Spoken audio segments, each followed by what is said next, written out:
There is this beautiful prayer from my seraphic father, St. Francis.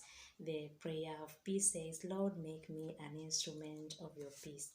In our churches, sometimes we pray it as a post communion prayer.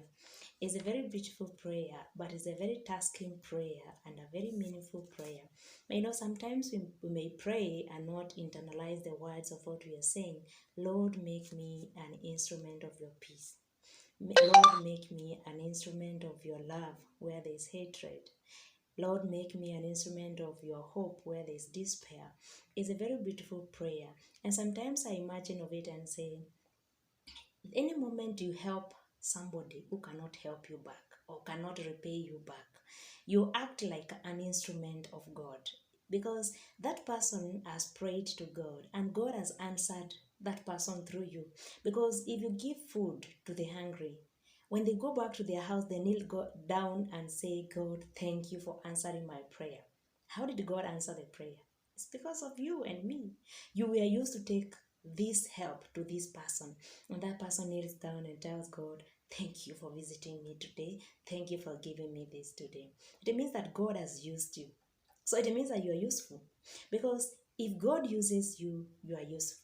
If God cannot use you, then you are useless. And if you cannot be useful to God, it means that no man, no woman can use you.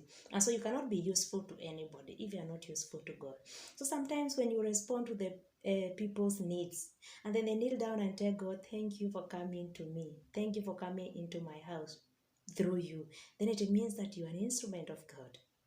Maybe it was somebody who was despairing and you gave hope to them. And this prayer of St. Francis says. And then you become an instrument of God. Maybe this person was feeling so down, the person was hungry, and you provided food. You have become an instrument of God to deliver this food.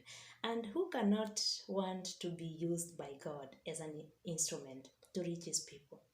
Sometimes you may be working somewhere and maybe there's a poor person at the gate of your company, and you just leave the person. Maybe you say even the manager passes there and the manager has not done anything.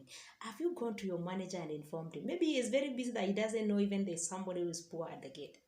Sometimes we belong to institutions and we have our superiors, and we feel there is a poor neighbor next to our community, and you have never told our superior, oh, I visited our neighbor here and they don't have this and that. Sometimes we feel like my superior also knows there is a poor person at the gate.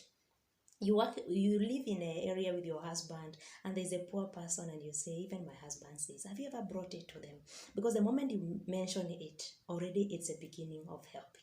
May we be instruments.